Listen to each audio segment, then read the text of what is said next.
And then, all right. I like this. Now I can drink. Nobody even sees me. They can hear me, but they can't see me. All right. So, I mean, it's kind of weird because you know how when I do, when I get, yeah, you can put a shot right here. Don't matter now.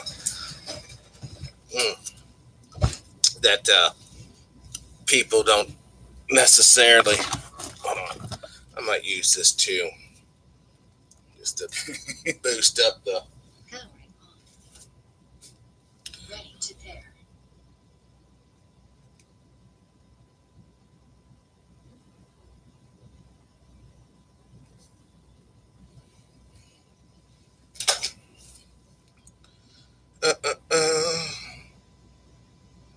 Okay.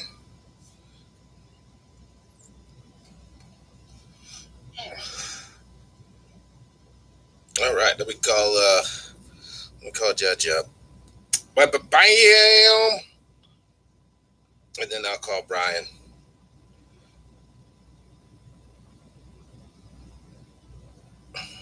Where the fuck is Judge's number? There it is. Better make sure this. Now that's should be up. Switch to headset.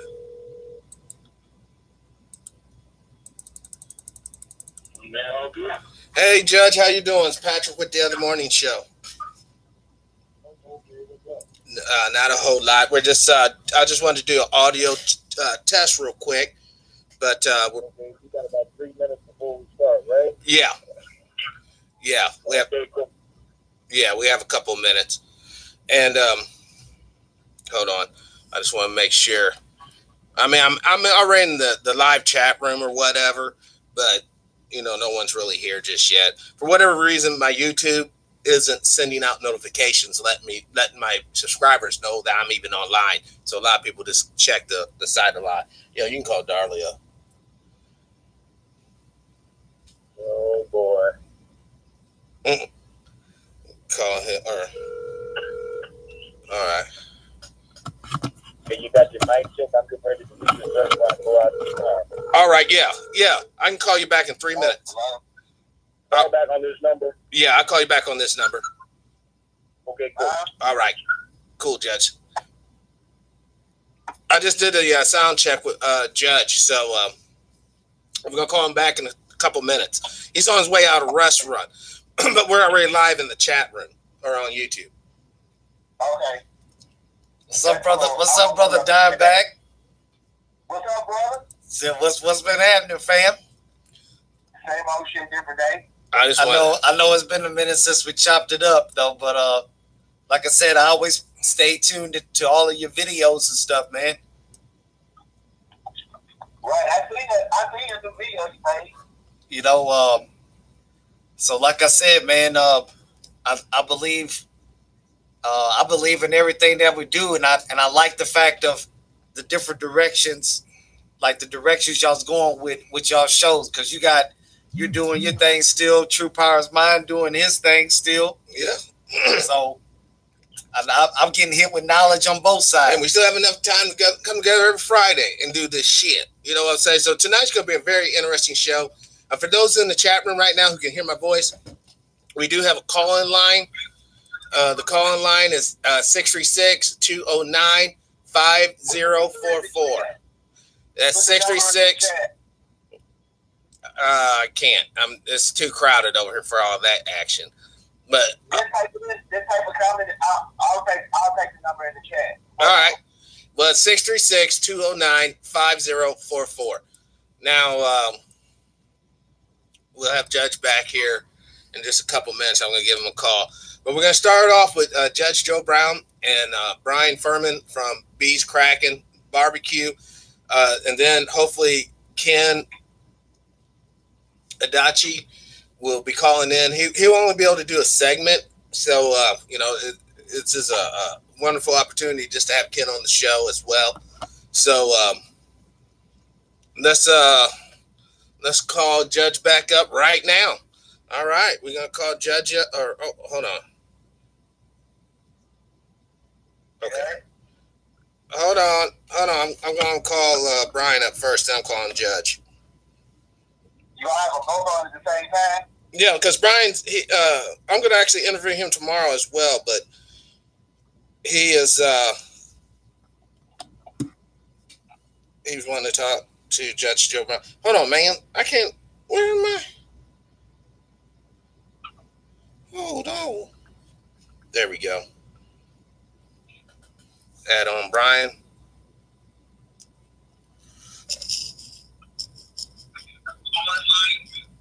Oh, turn that off. Something's weird. All right. We'll get Brian on the phone. Hello? Hey, Brian, hold tight 1 second. I'm going to call Judge up real quick. Okay. Let me go to. So, Brother Diveman, what's your plans for the New Year's, bro? Staying out of trouble. All right. And then we'll. Staying out of trouble, man. Right.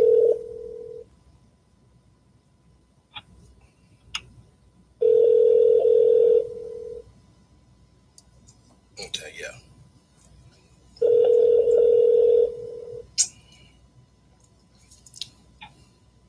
It has been, it was like 3 minutes ago. This is Joe Brown. Please leave your message. 1 second, folks. Hold on. The tone. Please record. Hold on. Hold on 1 second, Brian. The judge was on his way out the restaurant when I just talked to him a few seconds ago. He's going to his car. Just going to give him a couple more minutes. But, while I got you on the line, Brian, will you kind of, let everyone know a little bit about yourself? Not too much because I'm interviewing you tomorrow. Okay. Brian Furman on Beach Cracking Barbecue in Savannah and Atlanta, Georgia, and the new State Farm Hawks Arena. Me and my wife, Furman, Or something. the founders and owners of Cracking Barbecue. Okay, cool. So it's safe to say you're a self-made man. You're a young brother. You went out here with a dream. You didn't let, nobody Rudy pooch you and get you out of your mode, and you was able to succeed, right? Yes, sir. This is this type of stories that I want to share with my listeners, share with the audience. All too often we hear all these negative stories, or you got to do some sort of criminal endeavor to make it. But I'm going to have two brothers on tonight that breaks the mode. Judge Joe Brown and Brian Furman from Bees Cracking. All right. These two brothers are real. They're tangible. You'll be able to call in, ask some questions if you like. All right. Accessible. And we can break this. We can begin to chip at this artificial mode that has been placed on all of us collectively now. The time for playing is over, guys. It's time for us to get serious about it. And what I mean it is about coming together and making it better for all of us. I don't want to hear no more than the victimization of victimhood. We know things have been wrong. We know we have been done wrong. But for us to sit on our asses and attack one another and keep each other down just because, that shit has to come to an end. We can't no longer have the benefit of, instead of trying to support my brother Cobra Immortal, I'm over here trying to bring his ass down. We don't have that. No, we don't have that time. So I'm going to give Judge Joe a call real quick, and we're going to get this show a cracking. Excuse the pun. All right, hold on. I really need a sound guy. If there's a sound guy out there who wants to do this pro bono, holler at me. This is Joe Brown. Please leave your message. Oh, no. At the tone, please record your message. Hold when on. you are finished recording, you may hang up We're- or we're- press 1 for more options. We'll get this. Hey, Judge. This is Patrick from the Other Morning Show. Just trying to contact you real quick. I'll try you back in a few moments. If you guys can see my face, I'm starting to get nervous, but it's fine because we just had him on. These things happen with a live broadcast all the time. Hell, you can even contest to this, that you've seen all kinds of crazy telecommunication things going on, I mean, also just an update for those, Mark from Anaheim, I did talk to him chatted with him. He's having some extreme telecommunication problems, hopefully if he can, he will call into the show tonight and throw in his 2 cents as well, or more than 2 cents, more like $1.25. But, throw in his knowledge and opinion, with the show. Mark has been a staunch supporter of the show. He's been on the show several times, still a great friend, get a lot of knowledge from Mark, and I suggest you all check out his Facebook page, 101 Political Sarcasm 101. Oh, no, here's Judge. All right. Hey, Judge, how you doing? Oh, Mixer there. I don't know what happened. I kept dropping the phone. No, it's been a weird, just weird telecommunication things. I actually have Brian Furman from Bees Cracking on the line as well. Brian, you there? Yes, sir. How you doing, Judge? How are you, sir? I'm doing fine. Now, Judge doesn't need no introduction. We all know Judge from the TV show. Like I told you guys, I have 2 brothers on the line right now, 2 successful black men in America. Oh, my God, 2018. Who would have ever guessed it? And tonight, I want to talk about things that's going to impact you young people coming up. What they call them, Generation Xanax now. You guys got to get off the dope, because that is a prison within itself. And you have to get into the light, get into the knowledge. And hopefully these 2 brothers and Cobra and Dimebag and everyone else who participates in the show tonight will help you see the light. All right. Judge, just right off the bat, do you have any comments about how Trump and this trade war's playing out? Trump is a phenomenon that's created by a mess that's going on in this country right now. I look at him as a reaction against some negativity that we did not need. Right. It's an extremist thing, but back in the 60s, when he had this phase, it was don't go for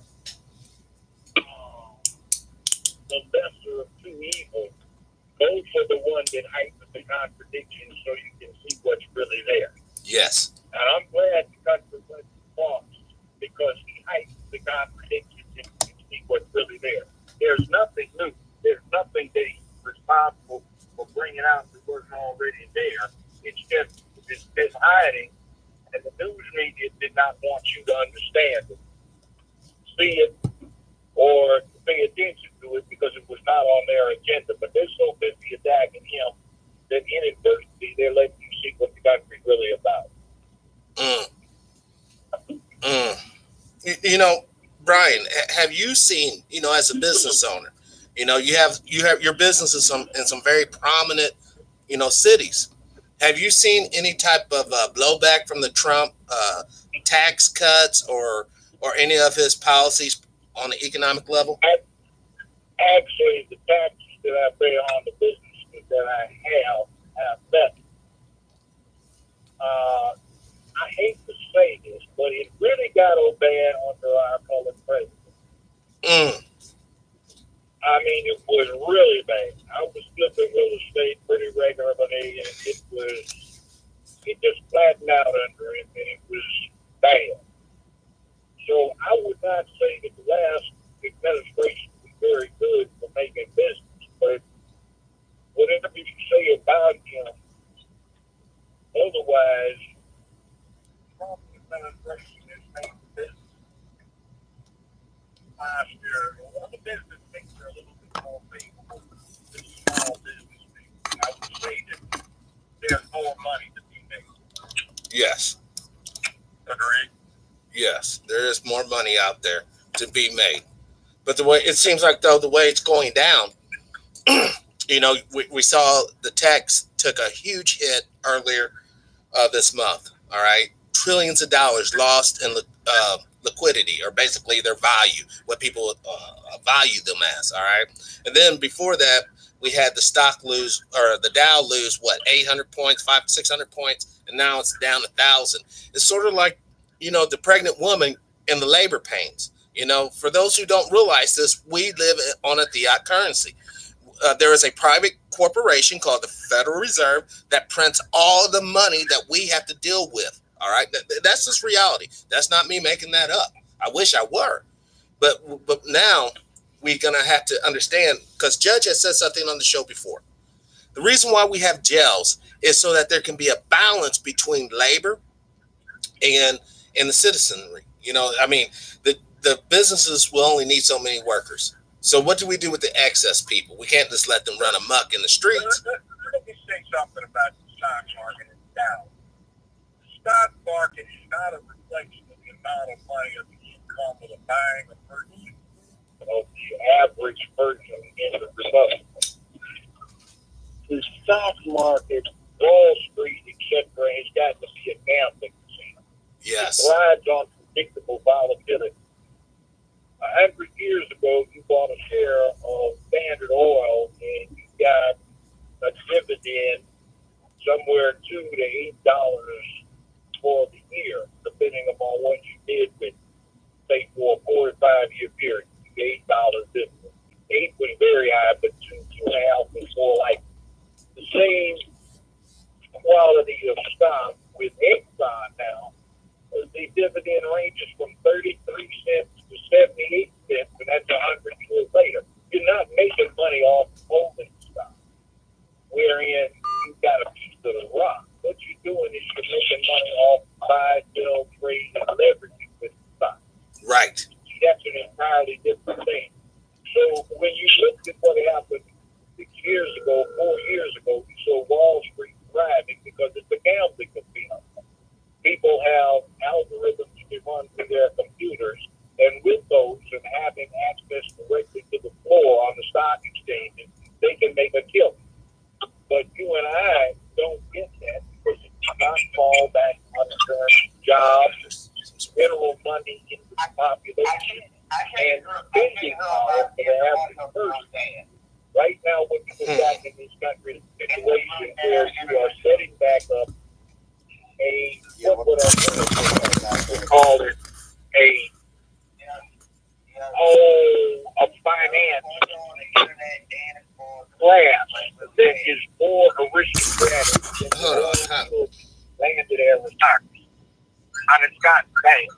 It started under the Reagan administration, and right now you've got a situation where 3% of the country controls 95% of its wealth. Right. That 95% of the country's wealth is split by 5% of the people. That's 95% of the people left over split 5% of the country's wealth. That's absolutely ridiculous. Now, just personally, I worked at a Washington think tank as an intern almost 50 years ago in D.C. And I recall that we were doing a study, and it showed that McNamara we looked at, who was the CEO for Ford Motor Company, didn't make but about 4.5 times more than the highest paid line worker. Nowadays, the CEO for Ford, though he has been tamped down in terms of what he gets relative to 3 CEOs before him, is still getting several thousand times what the highest paid line worker gets. And the product that is being delivered is nowhere near as good as it used to be in terms of economic development, fallout, people employed, and distribution of the product to the people that make it in the American citizen. It just does not happen. Right. That is kind of still tied up with this schoolhouse, the jailhouse thing, because right now the secret that is not tightly kept is that the penitentiary and jail system is not about controlling crime. It's just we don't have enough jobs to go around that will wind up paying what the average person expects based on living here in America. So rather than getting Timothy McVeigh types who will buy 200 pounds of common fertilizer and a hardware store or a lawn and garden store and blow up another courthouse, they take the expedient of let's cut back the labor force. And the easy way to cut back the labor force is to get it to steep itself in dysfunction, lack of training, lack of education, and we get an excuse to put it in the penitentiary. Yes.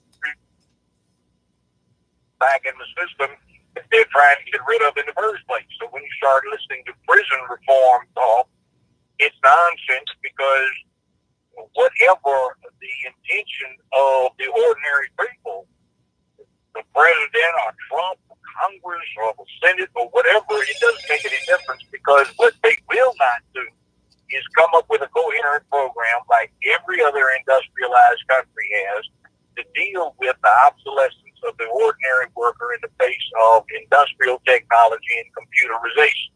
They just won't do that because they rely upon this myth of private enterprise being able to handle everything. Private enterprise is good if it is worked right, but the government has to be the entity that organizes and makes the economic situation coherent so that it is spread across evenly, rather than just letting sharks get out there and eat everything and everybody else up. But one of the main problems we're getting right now is the educational system is not as vigorous as it used to be, or rigorous. Right. And people getting a sufficient education, and they aren't paying attention to it. And the doorways that will open your future to anything you want consists of what we go through from kindergarten through 12th grade. But we waste too much of that time, so we, it's black man this, the white supremacist this, and everything else. And you hear this little mantra going on, which is an excuse of, nobody told you to do what you needed to do in school and set your behind down to do your own work.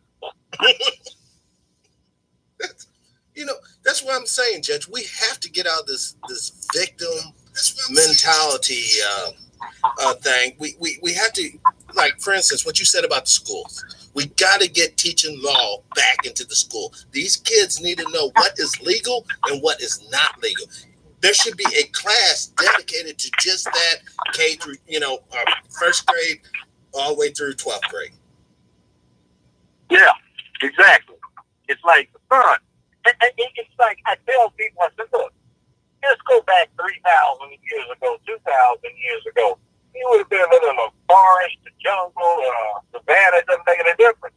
You had to learn how to hunt. You had to learn how to make arrowheads and spearheads, make all the stuff that you needed to deal with. You had to learn how to deal with reading game signs, to farm, all kinds of things. You had to learn how to be an artist. Why the devil do you think that you don't have to learn something right now, even if most of it not something you want to be using your hands to make?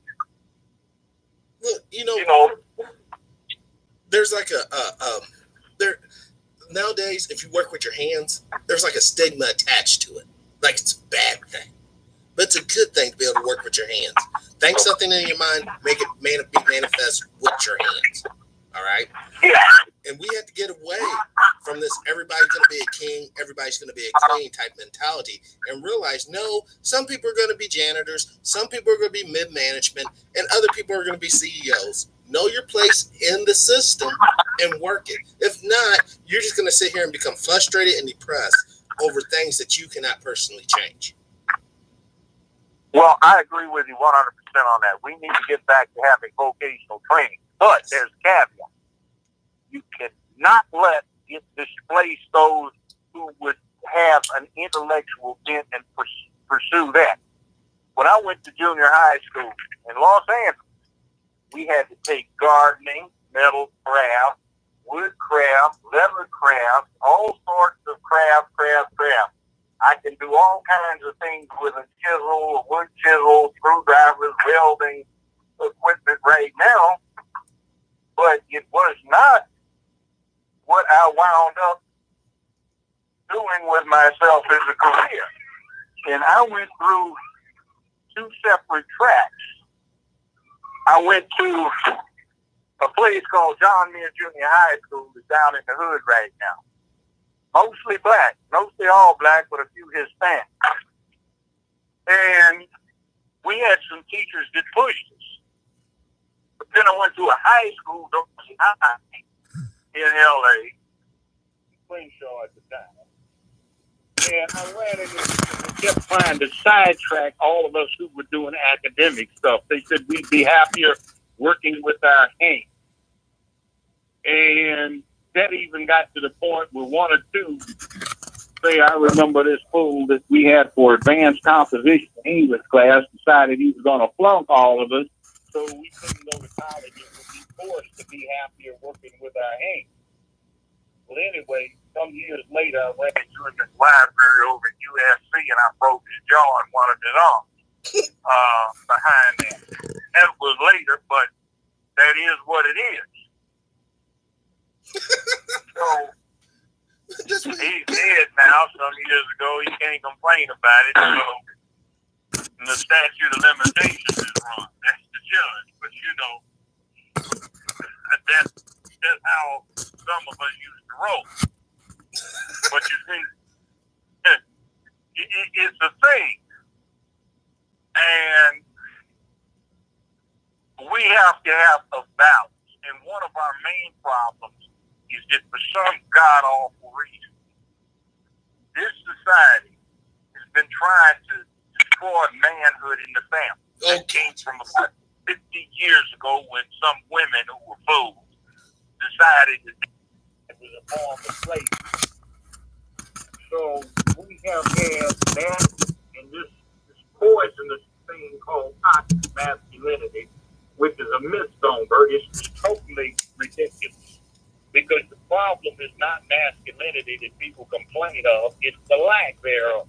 Yes. Masculinity is training in how you're supposed to behave so that it becomes input into the young boy who gets it from infancy all the way up through him dying as an old man, and who passes it along about how to behave. Right. You can have a hamburger, you can have fish and chips, you can have salmon, you can have duck, chicken, whatever you want. We kill everything on this planet that we want to kill, and we eat anything we want to eat.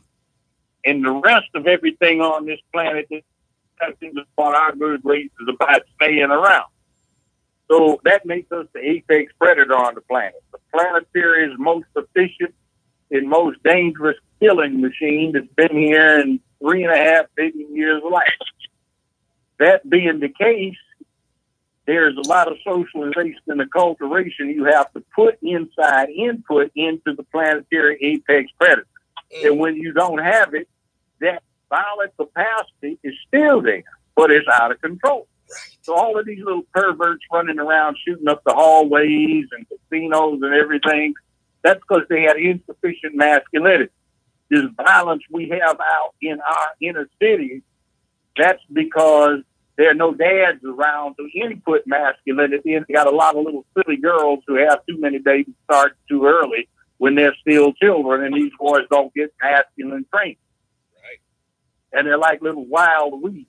They aren't pruned. They are not guided.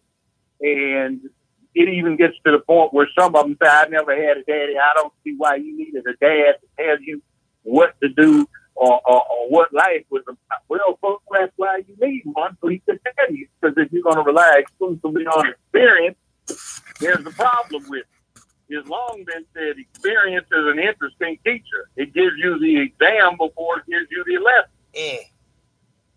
And that doesn't work too cool for most people.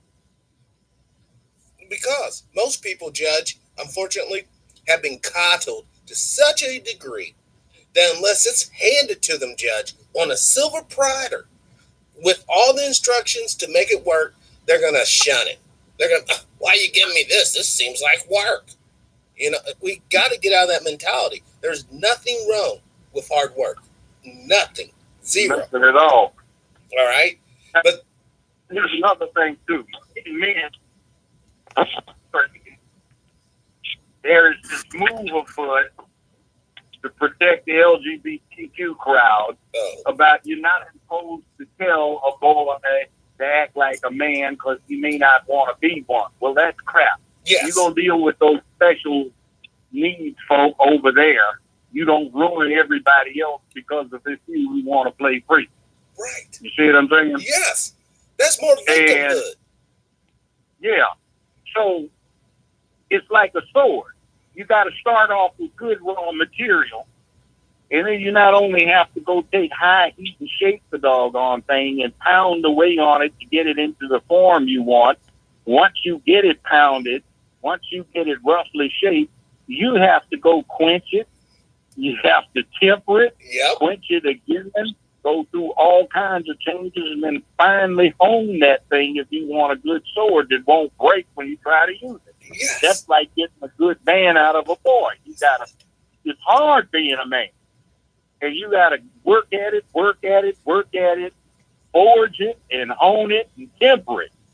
And these boys are just so soft these days. They are. They may go work out in a damn gym, but they got no heart. Listen, Judge, what's going to happen when this great nation of ours is finally invaded? Finally invaded by, say, China and Russia united. Most of the cats out here will be more interested in just throwing down their weapons and trying to negotiate or talk their way out of this situation instead of just rising up and killing these scumbags and sending them back home. Well, I tell you what's likely to happen more so than that is the 3% that own everything in America have become international people. Yes. They're international citizens more than Americans. And they're going to be unified in purpose with China, Russia, and Japan. And the only thing they are looking to the U.S. for right now is for the U.S.'s currently strong military to protect their investments and their financial. But they are international citizens, and they really don't give a damn. They don't. About what happens here. So they may not have to deal with an invasion because it's right now, hell, go to your kitchen and pull something out of a drawer and see where it's made. I bet you it's going to say China. Yes. I have an iPhone I'm talking to you. Well, not brand new, but it's one of the iPhone 10s and X. Now, when they shipped it, they sent a continuous update on where it was. It made 3 stops inside of mainland China where it was made. In China now, not the USA. They sell more Buicks in China than they do in the United States, and the majority of General Motors products are sold in China, not the United States. They have 1.3 billion people there. We only have 0.3 billion, which is 320 million. They've got 1,300,000,000, and every one of them either is up to his knees in crap in a rice paddy, or he is working his tail off, learning how to be a good student and learning all they cram down his throat. So 1.3 billion versus 300 million, and in 300 million, what do? We try to make it as hard and as expensive as we can to go to school. Yes. And we don't encourage it. We encourage these kids to play video games, to distract themselves, to waste damn time. And when we've got a problem, we don't think about parenting having failed and what we need to do to put manhood in these kids and bestowing a man tenor back on the political economic process where it works on logic, rationality, reason, and analysis. We start going to the feminine principle of a motive response, a motive reaction, a motive satisfaction, rather than the intellectual and carefully crafted satisfaction and goal-oriented direction that used to come from a masculine principle. Not saying that everything's run by women, it's not, but you have too many males who think like women. Yes. And